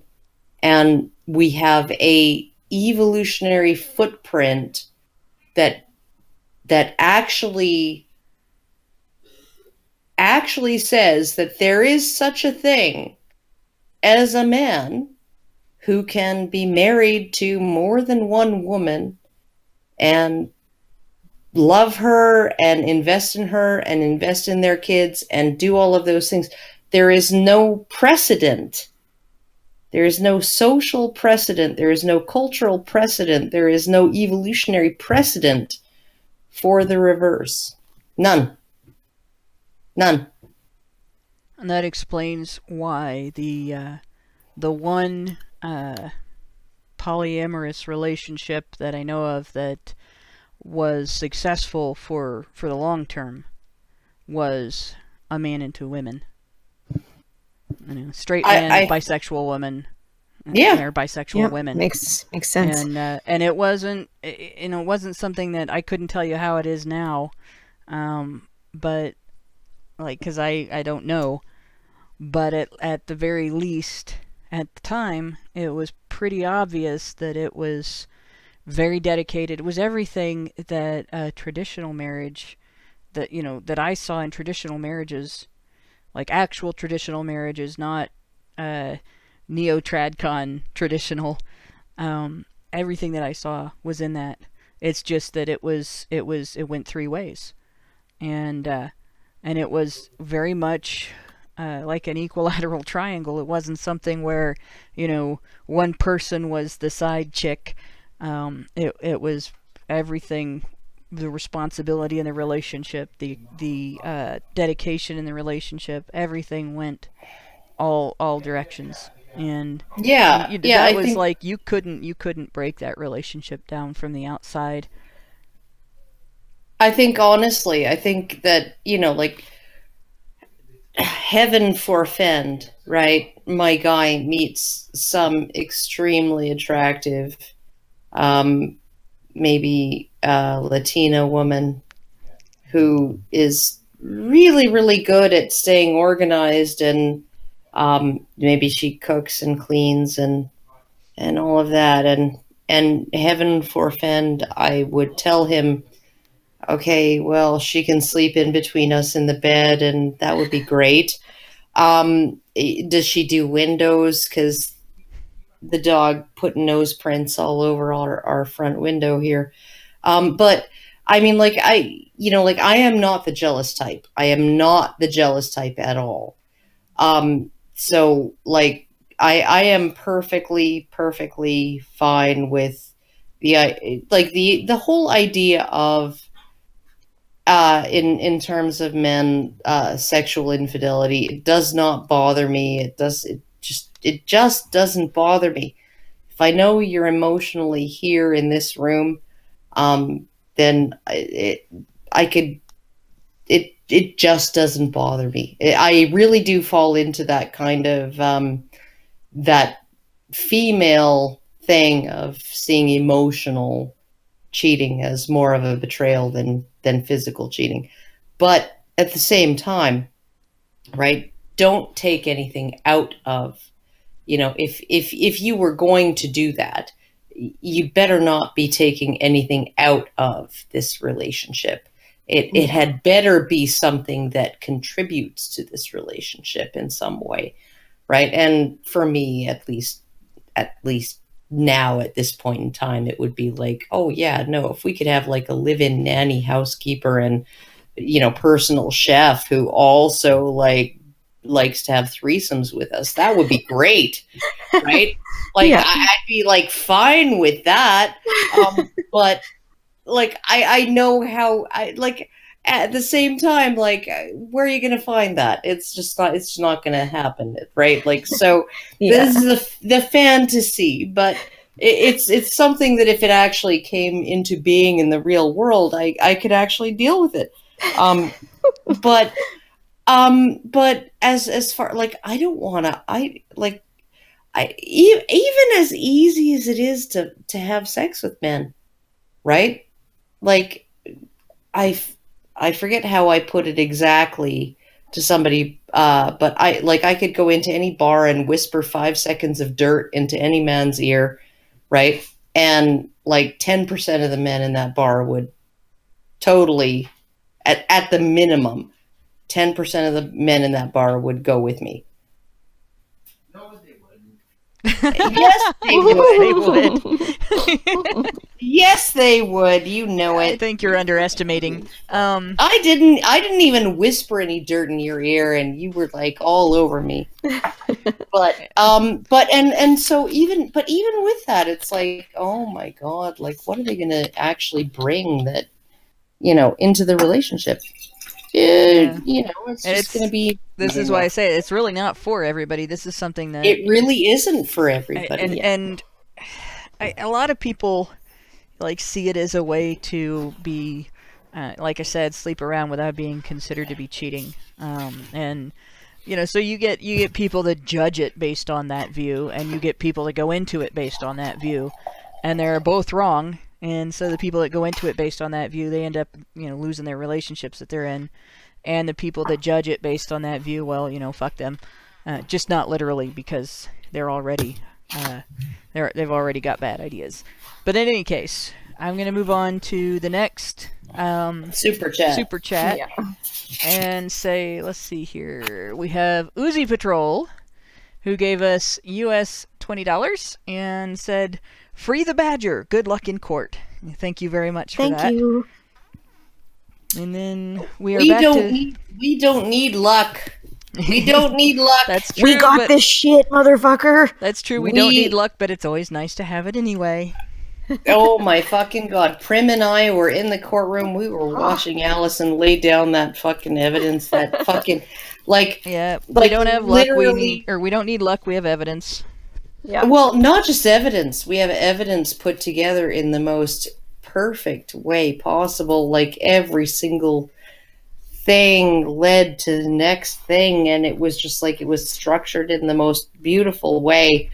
And it was just like mind-blowingly perfect. Oh my God. I would say it's like a Bob Ross painting, but there are no happy little accidents in Allison's evidence binder. No, none. None. No happy little accidents. She planned all of her accidents, and none of them are happy. They're all just there, telling the truth, or at least not lying. So. Yep. No, definitely telling the truth. And that said, though, like I said, thanks for the well wishes and for the $20. Both are helpful. Ziranx gave us $5 and says, "Don't know if this has been asked before. Is feminism the ultimate shit test, given they always ask men for stuff and don't do?" And I'm thinking he meant don't do anything. Is there one that can top it? And feminism is the ultimate in a lot of bad things. And I guess, yeah, it is a shit test, because they're constantly pushing men a little farther and a little farther. Give us rights that men had to fight for, but we don't want to have to do anything to earn those rights. Give us all the same rights that men have in terms of legal privileges and financial autonomy, but we don't want to have to be as responsible for ourselves financially as men, so make our husbands still pay us if we leave the marriage. And just continually on and on. We're going to say how much we hate men, but we want men to protect us from men. And so we're going to demand that men pass laws to punish men for doing things to us. That these laws already exist, but we're going to say they don't. And we're just going to continually poke at the legislative machine or if we continually tweak those laws. Oh, and by the way, let's take away this little bit of due process. Let's take away this little bit of due process. Just a little bit. I mean, they don't need it. Another chunk. They have so much privilege elsewhere. And if we're gonna admit that the laws exist, we're gonna essentially say, well, it was the men in power who did that. It wasn't us. Mm-hmm. Oh, it's just men attacking each other. It's all your fault. Oh, and now pay for our shit too. Pay for our birth control. Pay for our recreational drugs. Oh my God. Yeah, no, it's a shit test. It's definitely a shit test. Where's the line? Where are you gonna stop? When are you gonna stop? The whole exercise of feminism is a giant, and I said this like ages and ages ago, is a giant society-wide shit test that men continuously fail. And honestly, they continuously, constantly, over and over again, every fucking day, from like 150 years ago into perpetuity, they fail. You fail. I mean, look at it this way, okay? And as far as the last question, is there one that can top it? How about this? What does it have to top in order to top it? Because we have a society now, we live in a society now where the law says that if you get married to a woman and you stay married to her for 10 years and then she cheats on you and abuses you and then divorces you, that you owe her alimony and child support. She gets custody of your kids. She gets to decide whether you see them or not because the law doesn't enforce your side of the custody agreement.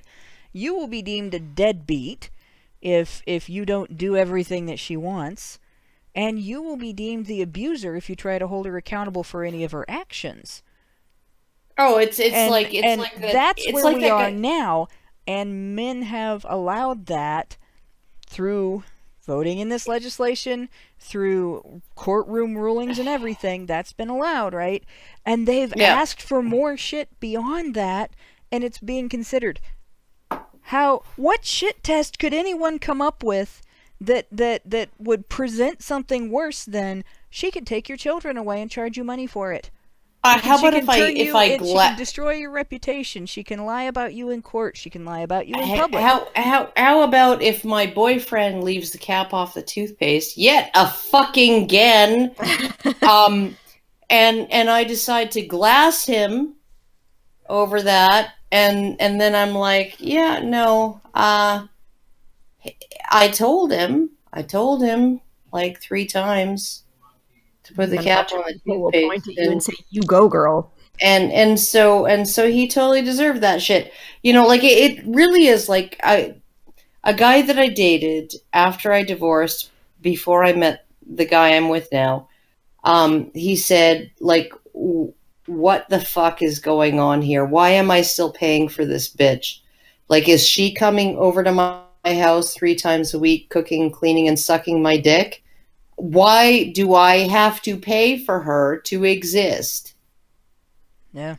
So what could you possibly come up with for a shit test that would top after taking down due process, after taking down parental rights, after putting men in a situation essentially where they can be enslaved by the state on behalf of their ex-wife? And then afterwards asking for more shit. What could you come up with that would be a bigger shit test? But Hannah, what shit test could you come up with that would ask for more? But Hannah, if abortions aren't free and as convenient as a haircut, then they're not really a choice. We've already got, there we go, like shit test. We've already got bucket that we fill with the elephant shit at the zoo, for Christ's sakes. Yeah, like where can you go? Than this. Where can you go from here? What other like free tampons from the government? Jesus. Yeah, that's actually been requested. Okay, you know what's in the letterbox. Done. It's too late. That's been done. They've already brought that up. And there are already men arguing on behalf of it. I will tell you right now, if the government sends free tampons to my house, I am sending them back and asking for fucking toilet paper.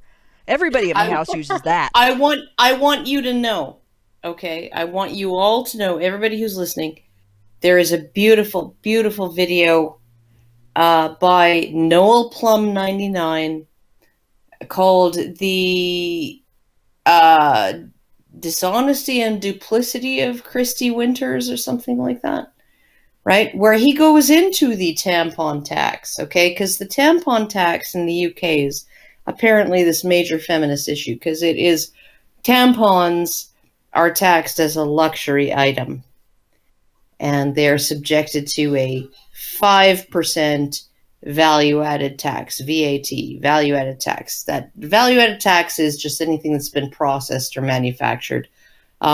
If you buy like raw logs, you don't get charged VAT, but if you buy a piece of furniture built from logs, then you get charged value-added tax, right? Okay, so tampons in the UK, subjected to a 5% luxury value-added tax. OMG, what a hideous thing. And of course, things that men need that are just as necessary, like razors to shave their faces, are not charged this luxury tax, and therefore everything is horrible and misogynistic. Okay, but the tax on razors, whether for men or women, the value-added tax is 20%. Also, the value-added tax on toilet paper is 20%. And it was just maybe less than a decade ago that feminists were clamoring about the 20% value-added tax on tampons, and the UK government said, I don't know how we can get away with this, given the European Union regulations on value-added tax. The only way we can actually lower the tax on tampons is by classifying them as a luxury item. So, we'll classify these tampons as a luxury item at 5% compared to 20% for fucking toilet paper and diapers and baby wipes and fucking toothpaste and razors and hairbrushes and combs and shampoo and all of these other things we see as necessities. We'll call them a luxury item so that they will only be taxed at a rate of 5% compared to 20% for everything else. Now, wait a minute. Women should get everything free. And then the feminists, 10 years later, the feminists come back and say, how dare you classify our tampons as a luxury and charge us tax on them? Yeah, the real crime in this is that luxury items are taxed at a lower rate than necessities. Oh, that's geez. actually that's not necessarily. There's an argument to be made as to why that could be a thing and could make sense. But yeah, but it just blows my mind.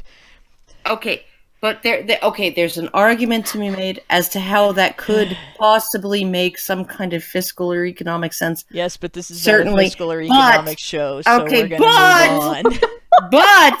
But literally, they got what they wanted. Yeah, we're gonna. They got what they wanted. Another 2-hour complaining show tonight. Yeah, and we have chat commenters here. Got toilet paper. 20%. Why do you have to have such a hard to pronounce name, dude? Says Karen is yelling. Smash that like button. Which it's very impressive. So, yes. So, on to the next one. Chris Stewart gave us... Go watch the Noel Plum video. Yes. Well, Chris Stewart gave us $10 and said, hey guys, me again, once more here to relate the current topic to my personal observations of the kink community, myself being a kinkster. In particular, the way norms demonize gay males. And then he continued it with another $10 super chat. And how lesbians are ignored or tolerated by, again, normies.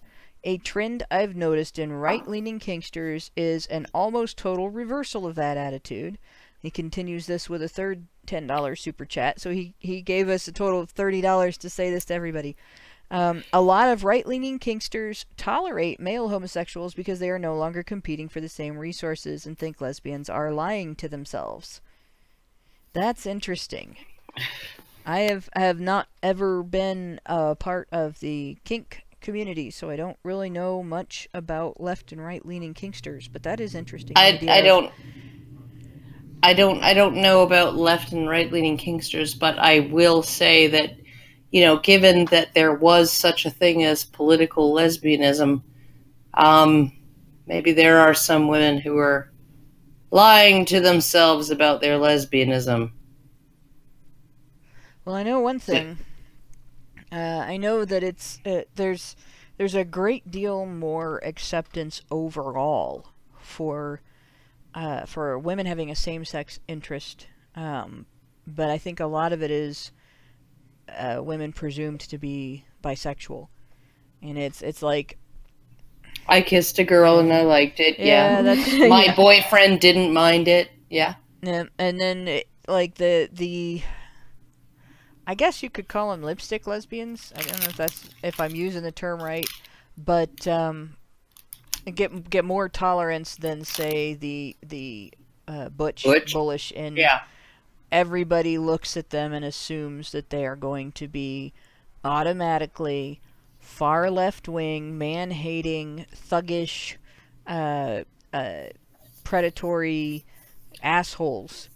And actually, from my experience, I mean, there are those that exist. It's not like they're absent from that end of the spectrum, but that behavior exists whether in lesbians, bisexual women, straight women, and there are bullish, very butch straight women who act like that and are very domineering, ball-busting assholes.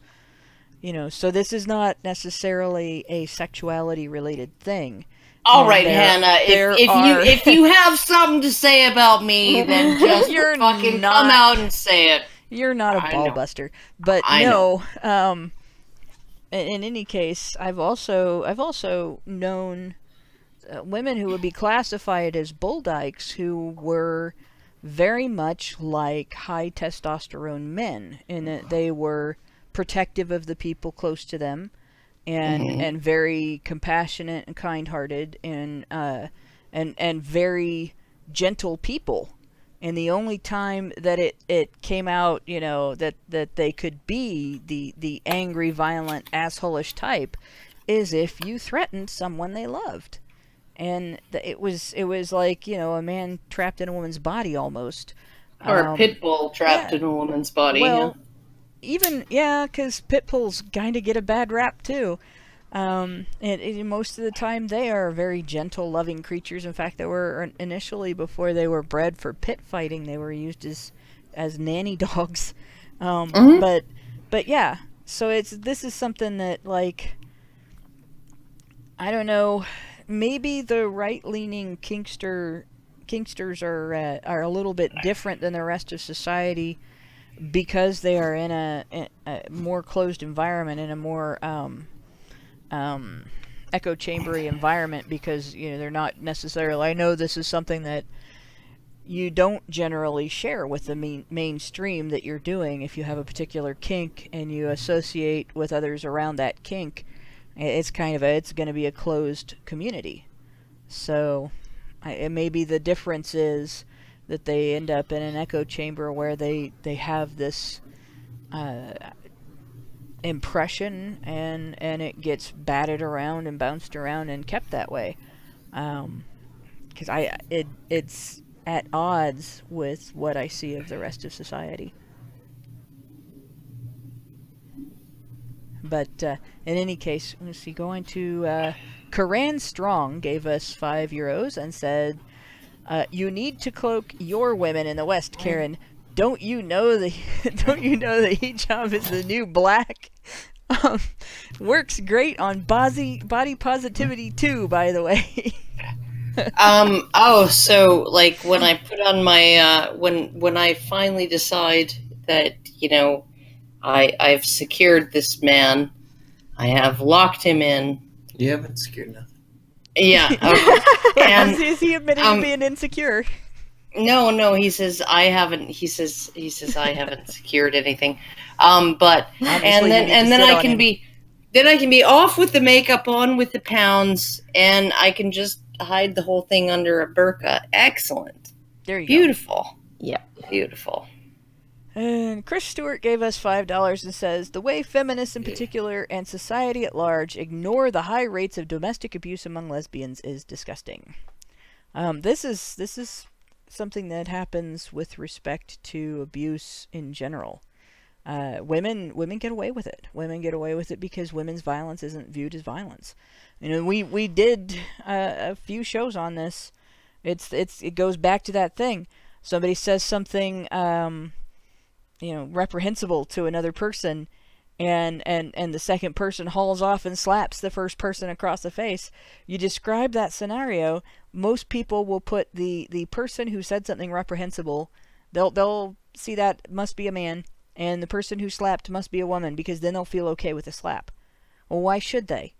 That person has just escalated the abuse from verbal abuse to physical abuse. And if it was a woman who said the reprehensible thing and a man who slapped, everybody would know that. Everybody would see that. They might not even see the reprehensible thing as abuse. Especially if it was a disparaging remark about his dick size or something like that. They wouldn't necessarily recognize that it was abuse. That needs to change. And it needs to change not just for lesbians, but straight couples. And this is something that you look at the dynamics of domestic violence. The group that has the least amount of domestic violence is gay men. And it is because they know if they hit, their partner can hit back. And so if they hit, they are starting a fight, a physical fight. And they aren't going to be defended by anybody who's going to say, well, he shouldn't have hit you, even if you hit him first. That's not going to happen like it does for women. They're not going to be considered the victim if they start the fight.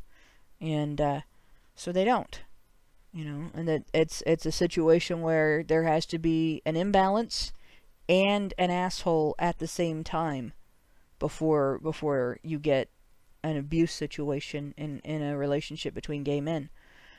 Whereas with lesbians and with straight women, all you have to have is one asshole woman who uses violence as her means of dealing with conflict, as her first means of dealing with conflict, and you have abuse. And it doesn't get stopped because there isn't somebody that's going to come along and say, well, you hit first, you're not a victim. It's just gonna be treated like she didn't do anything wrong, and she's used to it. That's what's got to change. It is disgusting, but it's not limited to lesbians. Then we have Field of Bears gave us $5 and says, just came in from Crowder. Has anybody reminded everyone that socialism always ends in starvation and genocide yet? Well, yes, Field of Bears, you did. Let's see. And now I've there we go. Congratulations. I've gotten to the end of the ones I had copied over onto my text file to make them easier to read. So that's...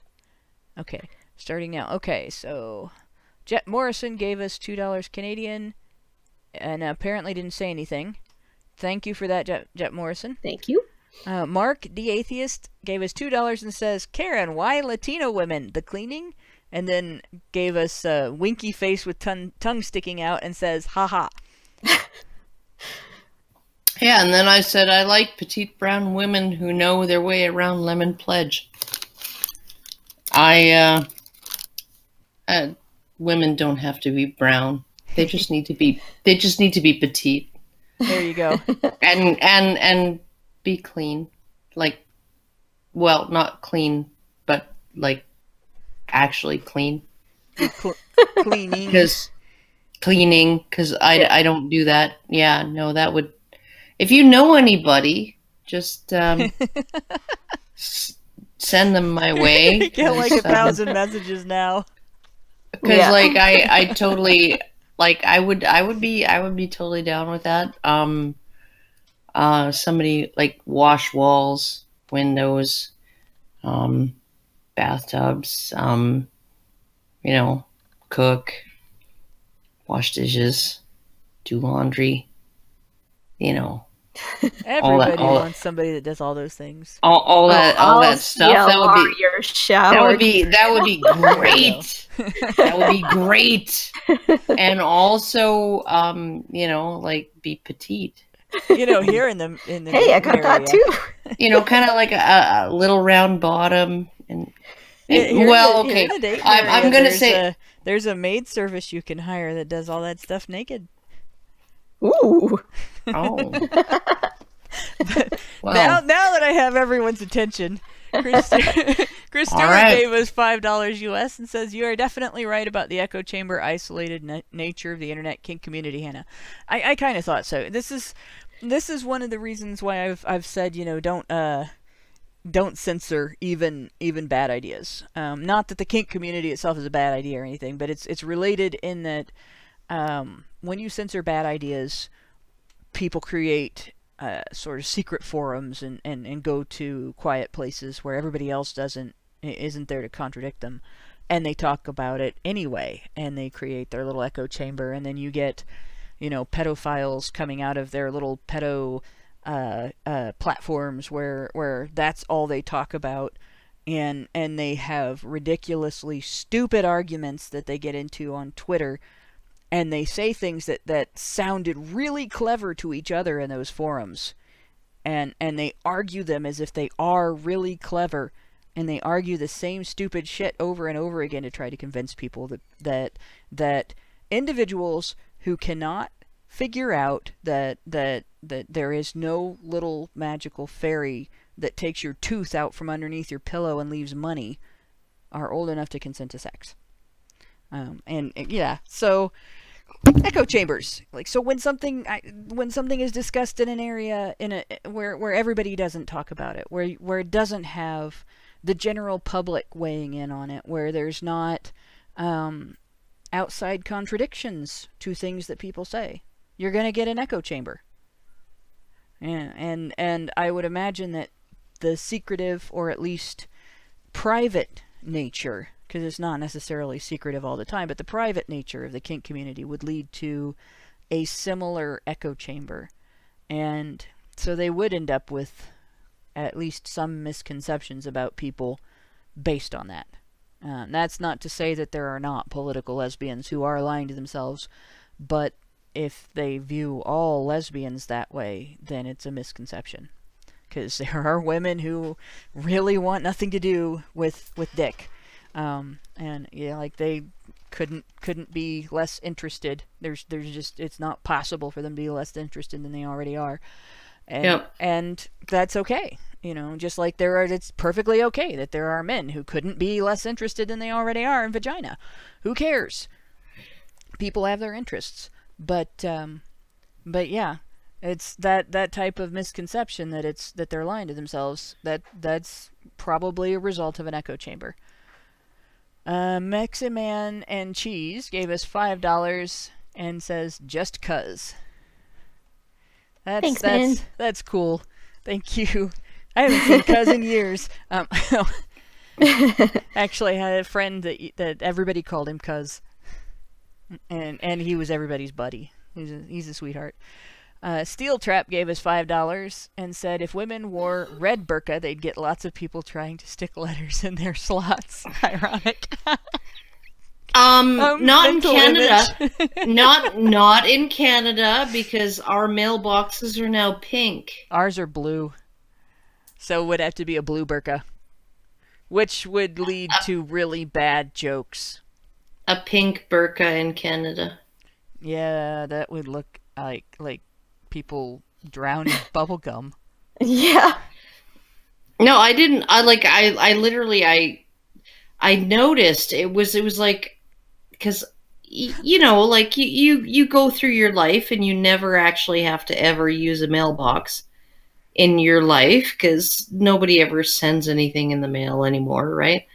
And so I'd been about 5 years without ever sending anything in the mail other than like maybe going and sending a parcel through the post office, right? But so I didn't even realize that there were still mailboxes in existence. I was just like, oh, you go to the post office for that, right? But no, there are mailboxes and they're pink. Okay. Well, Pink. Are they female boxes since they're pink now? And they have like weird. They're not like a solid color. They're like pink with. They look like they have like almost like passport stamps all over them or something, right? Like it's a very. Somebody can call up an image of a Canadian mailbox now. But that's what they look like now, and yeah, and I can imagine though, like a sea of women in pink burqas would just look like walking dildos, walking vaginas. Yeah, maybe that's just maybe they could put those like two little peaks on the side of the top of their burqas. Well, besides, isn't part of the point of the article of clothing to make you non-distinctive? Yes. So they're probably all going to be. It's the same thing as the clothes that the Puritans and the Quakers, all the different groups that you had to be plain Jane to be part of the group. You didn't have anything fancy on your clothing. They all wore, dark blue or black. You don't see a lot of bright colors on Mennonites either. You might have little flower prints.